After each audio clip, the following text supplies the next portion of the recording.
ಮೈಸೂರಿನಲ್ಲಿ ಕಾಂಗ್ರೆಸ್ ಸರ್ಕಾರದ ಸಾಧನಾ ಸಮಾವೇಶ ನಡೀತಾ ಇದೆ. ಕಲಬುರಗಿಯಲ್ಲಿ ಬಿಜೆಪಿ ರಾಜ್ಯಾಧ್ಯಕ್ಷ ಬಿವೈ ವಿಜೇಂದ್ರ ಅವರು ಸುದ್ದಿಗೋಷ್ಠಿಯನ್ನ ನಡೆಸಿದ್ದಾರೆ. ಈಗಾಗಲೇ ಮೈಸೂರಿನಲ್ಲಿ ವೇದಿಕೆ ಸಜ್ಜಾಗಿದೆ.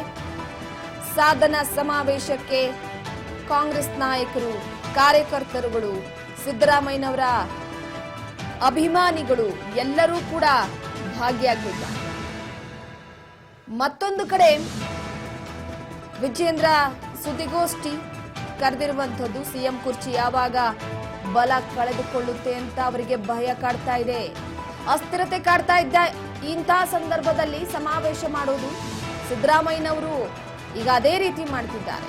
ಸಿದ್ದರಾಮಯ್ಯ ಅಂದ್ರೆ ಸಮಾವೇಶ, ಸಮಾವೇಶ ಅಂದ್ರೆ ಸಿದ್ದರಾಮಯ್ಯ. ಅಹಿಂದ ಹೆಸರಿನಲ್ಲಿ ರಾಜಕೀಯ ಬೇಳವನ್ನ ಬೇಯಿಸಿಕೊಳ್ತಿದ್ದಾರೆ. ರಾಜಕೀಯವಾಗಿ ಹೈಕಮಾಂಡ್ಗೆ ಬೆದರಿಕೆ ಹಾಕುವ ಕೆಲಸವನ್ನ ಸುರ್ಜೇವಾಲಾ ಅವರು ಪದೇ ಪದೇ ರಾಜ್ಯಕ್ಕೆ ಏಕೆ ಬರ್ತಿದ್ದಾರೆ? ರಾಜ್ಯದಲ್ಲಿ ಶಾಸಕರ ಅಸಮಾಧಾನ ಎಷ್ಟು ಇದೆ ಎನ್ನುವುದು ತಿಳಿಯೋಕೆ ಸಿಎಂ ಬದಲಾವಣೆ ಮಾಡಿದ್ರೆ ಯಾರನ್ನ ಮಾಡಬೇಕು ಅಂತ ಬರ್ತಿದ್ದಾರೆ. 2-3 ಗುಂಪುಗಳಾಗಿ ಸಿಎಂ ಸ್ಥಾನಕ್ಕೆ ಪೈಪೋಟಿ ನಡೀತಾ ಇದೆ. ಕಲಬುರಗಿಯಲ್ಲಿ ಬಿಜೆಪಿ ರಾಜ್ಯಾಧ್ಯಕ್ಷ ಬಿವೈ ವಿಜೇಂದ್ರ ಹೇಳಿಕೆಯನ್ನ ಕೊಟ್ಟಿರುವಂತದ್ದು. ಕಾಂಗ್ರೆಸ್ ಸರ್ಕಾರದ ಸಾಧನಾ ಸಮಾವೇಶ ಕೇವಲ ಇದು ಸಮಾವೇಶ ಅಲ್ಲ, ತಮ್ಮ ಬಲ ಪ್ರದರ್ಶನ. ಅಹಿಂದ ಮುಖಾಂತರವಾಗಿ ಸಿದ್ದರಾಮಯ್ಯನವರು ತಮ್ಮ ಕುರ್ಚಿಯನ್ನ ಬಲಪಡಿಸಿಕೊಳ್ಳೋದಕ್ಕೆ ನೋಡ್ತಿದ್ದಾರೆ. ಹಾಗಾಗಿ ಸುರ್ಜೇವಾಲಾ ಅವರು ಕೂಡ ರಾಜ್ಯಕ್ಕೆ ಆಗಮಿಸ್ತಾ ಇರುವುದು ಅಸಮಾಧಾನ ಕೇಳೋದಕ್ಕಲ್ಲ. ಅಕಸ್ಮಾತ್ ಏನಾದ್ರು ಸಿಎಂ ಬದಲಾವಣೆ ಮಾಡಿದ್ರೆ ಯಾರನ್ನ ಬದಲಾವಣೆ ಮಾಡಬೇಕು ಅನ್ನೋ ವಿಚಾರಕ್ಕೆ ಸಂಬಂಧಪಟ್ಟಂತೆ ಅನ್ನುವಂತ ಹೇಳಿಕೆಯನ್ನ ಕೊಡ್ಲಾಗ್ತಾ ಇದೆ.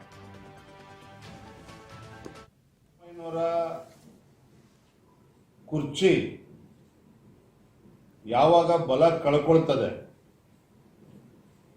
ಸಿದ್ದರಾಮಯ್ಯನವರಿಗೆ ತಮ್ಮ ಮುಖ್ಯಮಂತ್ರಿ ಕುರ್ಚಿ ಅಳ್ಳಾಡ್ತಾ ಇದೆ, ಅಸ್ಥಿರತೆ ಕಾಡ್ತಾ ಇದೆ ಮುಖ್ಯಮಂತ್ರಿ ಸಿದ್ದರಾಮಯ್ಯನವರಿಗೆ, ಈ ರೀತಿ ಸಮಾವೇಶಗಳನ್ನ ಸಿದ್ದರಾಮಯ್ಯನವರು ನಿರಂತರ ಮಾಡ್ಕೊಂಡು ಬಂದಿದ್ದಾರೆ.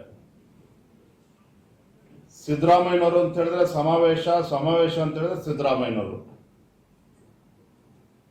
ಸಿದ್ದರಾಮಯ್ಯನವರು ತಮ್ಮ ರಾಜಕೀಯ ಅಸ್ತಿತ್ವವನ್ನ ಉಳಿಸ್ಕೊಳ್ತಕ್ಕಂಥ ಸಲುವಾಗಿ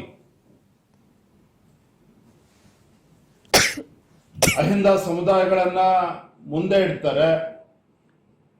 ಆ ಸಮುದಾಯಗಳನ್ನ ಬಳಸಿಕೊಂಡು ತಮ್ಮ ರಾಜಕೀಯ ಬೇಳೆಯನ್ನ ಬೇಯಿಸ್ಕೊಳ್ಳೋದಕ್ಕೆ ಈ ರೀತಿ ಸಮಾವೇಶಗಳನ್ನ ಮಾಡಿ ಕಾಂಗ್ರೆಸ್ ಪಕ್ಷದ ಹೈಕಮಾಂಡ್ಗೆ ಬೆದರಿಕೆ ಕೊಡ್ತಕ್ಕಂಥ ಕುತಂತ್ರವನ್ನ ಈ ಸಮಾವೇಶಗಳ ಮೂಲಕ ಮಾಡ್ತಾ ಇದ್ದಾರೆ ವಿನಃ ರಾಜ್ಯದ ಮುಖ್ಯಮಂತ್ರಿಗಳು ಸಿದ್ದರಾಮಯ್ಯನವರು ಕಳೆದ 2-2.5 ವರ್ಷದಲ್ಲಿ ಸಾಧನೆ ಮಾಡಿರ್ತಕ್ಕಂಥದ್ದು ಶೂನ್ಯ. ಸಿದ್ದರಾಮಯ್ಯನವರು ಮುಖ್ಯಮಂತ್ರಿಗಳಾಗಿ ಇದು ರಾಜ್ಯ ಸರ್ಕಾರ ಸಾಧನೆ ಮಾಡಿದ್ದು ನಿಜವೇ ಆಗಿದ್ದರೆ ರಾಜ್ಯದ ಉಸ್ತುವಾರಿಯನ್ನು ಹೊತ್ತಿರ್ತಕ್ಕಂಥ ಸುರ್ಜೇವಾಲಾ ಅವರು ಪದೇ ಪದೇ ಬೆಂಗಳೂರಿಗೆ ಬಂದು ಶಾಸಕರನ್ನ ಮಾತಾಡಿಸ್ತಕ್ಕಂಥದ್ದು, ಅವರ ಅಸಮಾಧಾನವನ್ನ ಹೋಗಲಾಡಿಸ್ತಕ್ಕಂಥ ಪ್ರಮೇಯ ಉದ್ಭವ ಆಗ್ತಾ ಇರಲಿಲ್ಲ. ಇವತ್ತು ಯಾಕೆ ಸುರ್ಜೇವಾಲಾ ಅವರು ಪದೇ ಬರ್ತಾ ಇದ್ದಾರೆ ಅಂತ ಹೇಳಿದ್ರೆ 2 ಕಾರಣಕ್ಕೆ. ಶಾಸಕರಿರ್ತ ಅಸಮಾಧಾನ ಎಷ್ಟರ ಮಟ್ಟಿಗಿದೆ ಅದನ್ನ ಅರ್ಥ ಮಾಡ್ಕೊಳ್ಳಕ್ಕೆ ಬರ್ತಾ ಇದ್ದಾರೆ. ಮತ್ತೊಂದು ಕಡೆ ಶಾಸಕರ ಅಂತರಾಳದಲ್ಲಿ ಮುಂದೆ ಮುಖ್ಯಮಂತ್ರಿ ಬದಲಾವಣೆ ಆದ್ರೆ ಯಾರನ್ನ ಮಾಡಬೇಕು ಇದನ್ನ ಅರ್ಥ ಮಾಡ್ಕೊಳ್ಳಕ್ಕೆ ಇವತ್ತು ಸುರ್ಜೇವಾಲಾ ಅವರು ಪದೇ ಬರ್ತಾ ಇದ್ದಾರೆ. ಒಂದಂತೂ ಸತ್ಯ, ಇವತ್ತು ಸಿದ್ದರಾಮಯ್ಯನವರ ಕೂತಿರ್ತಕ್ಕಂಥ ಕುರ್ಚಿ ಮುಖ್ಯಮಂತ್ರಿ ಗಾದಿ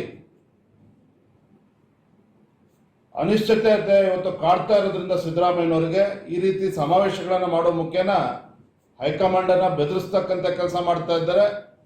ಆದ್ರೆ ಮತ್ತೊಂದು ಕಡೆ